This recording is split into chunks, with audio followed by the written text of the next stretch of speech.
Could the US defend from an invasion of the homeland? That is the question that today we will be answering by reacting to the video from the channel, The Infographic Show. That's an amazing channel. I mean, I checked out so many videos from that channel. Come on, half of the views they got are from me. No, I'm just joking. That's a huge channel. But yeah, I really love their videos. They are really cool, very animated. So I'm gonna leave you also the link to the original video in the description. And talking about stuff and links from the description, you know, you can check out also my Patreon page. It's gonna be in the first line. You can access it for 7 days for free. You know, I'm offering right now a 7-day free trial to access extra content, mostly YouTube videos that got blocked, but there are many other videos as well. So yeah, let's focus on this video first. Let's go. It's the early 1980s, and over the sky of the American heartland, Soviet and Cuban paratroopers begin to fall from the sky. In minutes, thousands of communist invaders have gained a foothold in the very heart of America. With World War III in full swing, it's up to a band of plucky teenagers to fight a guerrilla war against the godless commies. If you grew up in the 80s or just plain don't have bad taste in movies, then you're well aware of the action hit Red Dawn, a film that portrays a Soviet invasion of the United States. I never watched Red Dawn. Is it a good movie? Let me know down in the comments. States toward the end of the Cold War. No, we're not talking about the remake. We don't speak of the remake. But film aside, could it really happen? Yeah, remakes most of the time they just suck. That question was asked by Infographic Show fan Blazik, who wanted to know if someone were to invade America, could the US pull all its forces home and hold out against a foreign invader? Despite what fiction like Red Dawn would have you believe, the United States was never in any danger of an invasion by the Soviet Union, mostly because the Russian people were about as interested in invading the US as Americans were in invading the Soviet Union. Of course, that didn't stop politicians and military officials on both sides using the fear of an evil capitalist or communist invasion from ballooning defense budgets. The saddest fact of the Cold War just might be that despite all the preparations to defend from an invasion by both sides, neither NATO nor the Soviet bloc ever had a single war plan drawn up for an actual preemptive invasion of the other's territory. But another major reason why the US was never under any threat of an invasion is due to its unique place in the world geography. In order for an enemy to get to America, first it must cross two massive oceans, and this geographic fact makes the United States the single most secure nation on Earth. Even today, moving troops and equipment across the oceans is a massive undertaking in terms of both logistics and cost, and very few nations. But how about if they invade from the... I mean, there's a little spot, you know, in Russia that you can see America from over the sea. That's like confining with Alaska.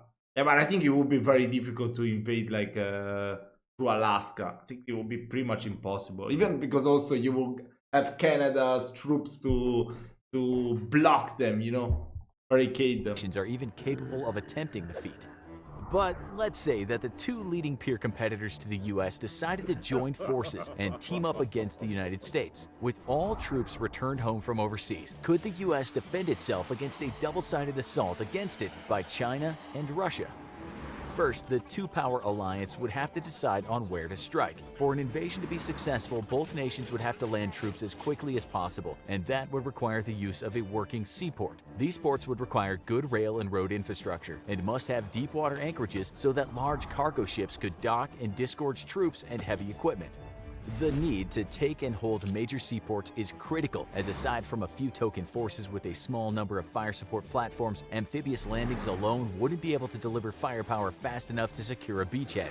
In Normandy during World War II, the success of the landings was largely down to a brilliant deception played out by the Allies, which saw the Nazis concentrate their forces at the wrong landing site. And even when the real landings happened 100 miles away, Nazi commanders were so fooled by Allied intelligence that they ordered their forces to hold their positions, believing that the real assault was coming their way any day.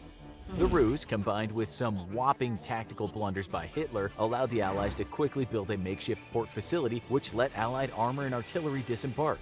Had Hitler allowed his commanders to commit panzer reinforcements to the landings, Normandy would have likely ended as a complete catastrophe for the Allies. By the time he cleared reserve panzer units for the assault on the beachheads, Allied logistical units had already disembarked enough tanks to repel the assault.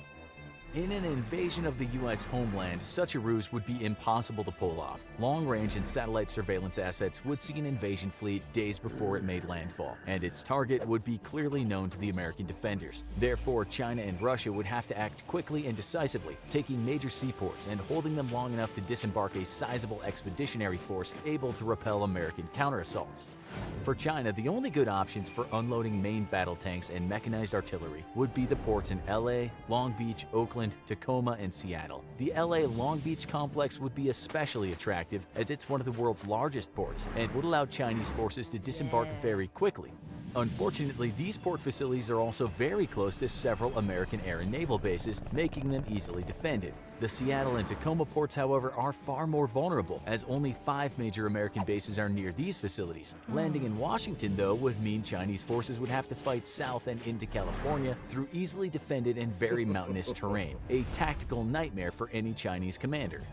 Russian invaders would face an even less enviable job. The American East Coast is home to far more numerous large port facilities, giving the Russian invasion force a greater number of targets to pick from. Unfortunately, the American East Coast is also the most heavily defended, with several dozen major military installations spread out from north to south. The East Coast is also home to America's largest military shipyards, which would be so heavily protected it would be suicidal to attempt a landing or assault against them. Russia's best bet would be to attempt a landing in Mobile, Alabama or Houston, Texas. This, however, would mean Russian forces would have to spend more time out at sea and move into the Gulf of Mexico, where they would be surrounded on all sides but the south by major American air bases. For both our challengers, the tactical picture is not looking very good, as the United States simply has no viable landing sites for a major expeditionary force that couldn't be easily defended. China and Russia could opt to coerce or bribe Mexico or Canada into allowing them to land at their facilities and launch an invasion into the US itself. This would be by far the best strategic option for the invasion forces, but in response to the agreement between either nation and the Sino-Russian alliance, the United States would immediately begin a large-scale bombing campaign against port facilities in Canada or Mexico, with every viable port being within easy reach of American bombers. Even before the invasion force crossed the ocean, they would be sailing for ports that have been turned into rubble. Assuming that the US didn't use naval aviation, which it definitely would, the invaders could opt for using ports in South America, well out of reach of most American bombers, and then simply move north to invade through Mexico.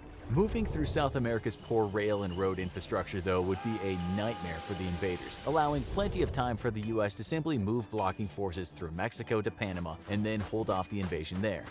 If, miraculously, though the alliance did manage to land forces in Canada or Mexico, it would face a different tactical nightmare altogether. In Canada, the lack of suitable border crossings would force the invaders to spread out over a large area, or bottleneck and be subjected to endless attacks by American air power. In Mexico, military border crossings would be possible over a far larger area, but enemy forces would be moving through terrain that provided absolutely no cover. American air power would once more devastate any invaders trying to move through the flat terrain of the US-Mexico border. Geography alone provides the United States with near invulnerability from enemy invasion, but the logistics of the world's militaries proves why the US simply cannot be invaded. An invasion of the American homeland would rely on naval power to get the job done. And right off the bat, no nation on Earth, nor any combination of nations, has the firepower and logistical support needed to carry out such an invasion. The matter is one of historical necessity for the world. Ever since the end of the Second World War, all of the world's major powers have had no need to project military power far from their own shores, except for the United States. The Soviet Union was chiefly concerned with securing its European borders, and in the case of a Third World War, its most vital strategic objectives could all be reached over land. The vitally important oil fields of the Middle East could all be taken via land routes through Afghanistan and Iran, and no navy was needed to hold off NATO forces in Europe. The same was true for Europe's NATO members. While once their mighty navies ruled the waves all over the world, their concerns in the 20th century quickly became resisting a possible Soviet invasion, and for that, no major naval power was needed. In the Atlantic, the Soviets hoped to slow the American response with the use of submarines, but ultimately knew that they could never stop the US Navy and thus never seriously tried. On the other side of the world, China struggles to turn itself into a first world power, and other than resentment towards Japan over its actions in World War II, China has had no real motivations to build a strong navy, at least until now. Much like the Soviet Union and Europe's NATO partners, though, China definitely had no real reason to build a heavy sea lift capability in order to move thousands of troops and heavy equipment across the ocean. On the other hand, the United States is both blessed and cursed by geography. While it's untouchable to invasion thanks to the Atlantic and the Pacific, it also means that in order to project power on the world stage, America has always needed a strong navy. This is the reason that the US has always had a very strong naval tradition, and why it has invested in naval and air transport more than any other nation on Earth. If US troops want to get somewhere, after all, they're certainly not walking there. To even get forces into the US, any invading army is going to need some serious sea lift capability, and no force on Earth comes even close to the US's 125-vessel Military Sea Lift Command, which operates a vast fleet of oilers, tankers, and heavy cargo transports. Yet, even this fleet is not enough according to some analysts, and plans are being called for that include dramatically increasing the capability of the US's military transport fleets.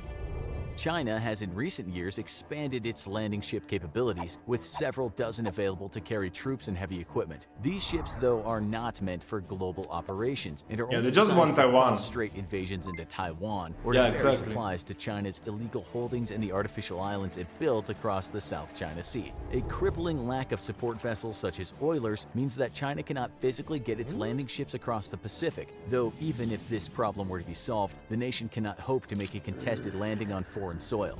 Again, this is because of China's lack of need for a global expeditionary military force.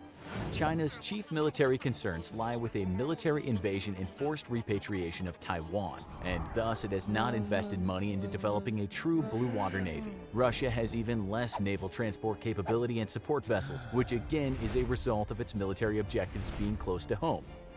To compound the two nations' sea lift problems, both nations have no dedicated amphibious assault ships capable of providing close air support and air superiority to landing forces on a contested beach. By comparison, the US operates 9 of these specialized vehicles, and they will soon be equipped with the F-35 stealth fighter. Projecting air power is in fact the biggest weakness for any nation. What are the F-35 stealth fighter? F-35 stealth fighter. Projecting air power is in fact the biggest weakness for any nation hoping to invade the US, and China and Russia combined only operate 2 active-duty aircraft carriers of extremely limited capabilities. Russia's infamous Admiral Kuznetsov very publicly had to be towed back to a friendly port after experiencing severe mechanical problems. Without adequate air power, neither nation could expect to secure a foothold on the U.S. mainland. America's air forces are twice as large as both nations combined, and its naval aviation alone is as large as Russia's total air power. If by some miracle either nation could get troops across the ocean to U.S. shores, the lack of air power would reduce the attempted landings to a suicide mission. In the end, not only could the US protect from an invasion of the homeland, but it is currently and for the foreseeable future completely invulnerable to military invasion. Luckily, the US, China, and Russia have no desire to fight each other, and there exists no real reason to.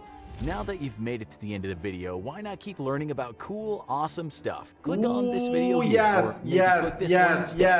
That's what I was thinking about. Because we were talking about, like a land invasion, but what if there would be like a nuclear war? Come on. Next time we should definitely check out that one. I mean, that's pretty cool. I want to also check out some other videos on weaponries, like technology, this type of stuff, military technology, because I don't know that much. I mean, I do love learning about history, but I'm a real noob when it comes to weapons. I mean, I could tell you like in ancient times, the Middle Ages or whatever, but I mean, even if the Napoleonic Wars, but I don't know anything about the guns nowadays, come on. And that's something really interesting. I really want to learn more about this stuff because I think they're very, they're very good common knowledge to know about this stuff. So yeah, if you enjoyed this video, guys, let me know down in the comments which other videos you want me to continue watching to understand better your beautiful country, and I will see you in the next video. Ciao!